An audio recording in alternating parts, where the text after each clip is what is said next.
terminar.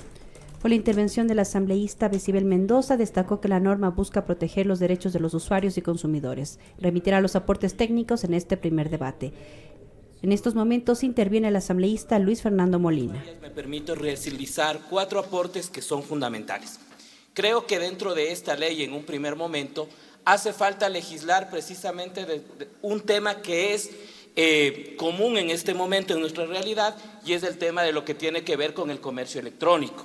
Y en ese sentido, señor presidente, a lo largo de la ley se habla de contratos electrónicos de consumo, contratos celebrados fuera del establecimiento comercial, contratos de consumo celebrados a distancia y contratos de consumo electrónico. Es decir, le damos una denominación distinta o 5 denominaciones distintas en un mismo proyecto de ley. Por ello creo que es importante, señor presidente, armonizar este proyecto de ley a lo que establece el artículo 77 del Código de Comercio, es decir, establecer una legislación para lo que se llama contratos inteligentes o smart contracts. ¿Por qué? Porque estos contratos permiten, y que ya están reconocidos en nuestra legislación, tienen también o generan derechos y generan obligaciones para los usuarios, para los consumidores. Entonces me parece que ese es un primer punto en el cual se debe armonizar la ley. En un segundo momento creo que es importante a lo largo de toda la ley, como lo dije, establecer precisamente esta denominación de contratos inteligentes, establecer un capítulo que establezca los derechos y las obligaciones y sobre todo también cuáles son los derechos que deben tutelarse a partir de lo que tiene que ver con el comercio electrónico. Un segundo elemento importante hace referencia a la protección del consumidor financiero, y es que tanto en informes del Banco Mundial como Naciones Unidas dirigidas al Ecuador existen recomendaciones en la necesidad de proteger al consumidor financiero. ¿Qué es lo que ha dicho el Banco Mundial? Que si bien es cierto existen avances en materia de nuestra legislación, los índices de inclusión financiera y de cumplimiento de marcos normativos nos tienen en un nivel intermedio de cumplimiento. Y de hecho, estos organismos han sido quienes han solicitado que se legisle en relación a la protección al consumidor financiero. ¿Por qué es importante el consumidor financiero? Porque en el Ecuador se ha vuelto común que ciertos establecimientos cobren un porcentaje adicional al consumidor cuando se decide el pago de tarjeta de crédito para pagos corrientes. A pesar de que en la ley actual ya existe la prohibición del cobro de estas comisiones, sin embargo a los ecuatorianos en las tarjetas de crédito nos cobran comisiones que van del 3 al 10%.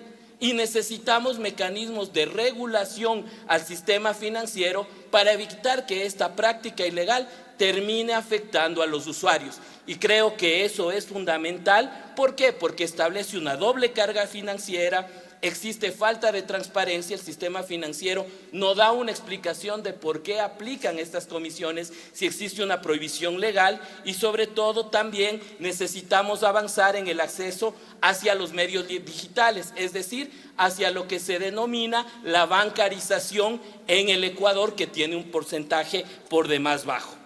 Adicionalmente a eso, me permito también poner en conocimiento que las Naciones Unidas han establecido recomendaciones que hacen referencia a buenas prácticas comerciales.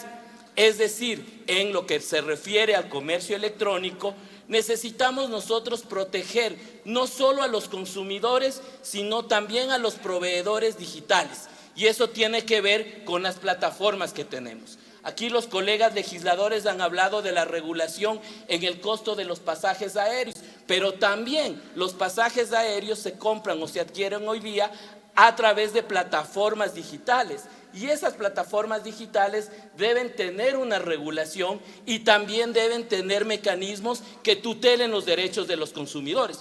Porque actualmente nuestra legislación, señor presidente, colegas legisladores, establece que los contratos en plataformas digitales son contratos de adhesión, es decir, que los usuarios nos sumamos a lo que establezcan los dueños de las plataformas digitales. Sin embargo, con la legislación y la incorporación de los contratos inteligentes, permitirá romper esa tradición de tener un contrato de adhesión para establecer un contrato inteligente que establezca una relación bilateral, que significa otorgarle derecho a las y los consumidores y también regular a las plataformas digitales.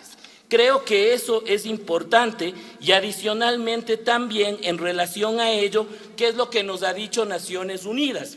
Que debemos generar y debemos promover en leyes como estas protección al consumidor digital. Debe garantizarse a los usuarios que reciban una información clara sobre precios, comisiones y condiciones de servicio. Segundo, una protección al proveedor digital.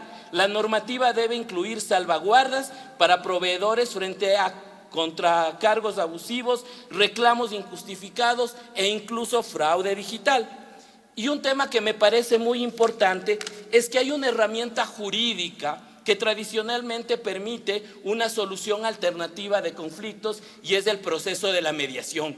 Y en eso, tanto el Banco Mundial como las Naciones Unidas nos han dicho que debemos avanzar hacia lo que significa la mediación tecnológica institucional.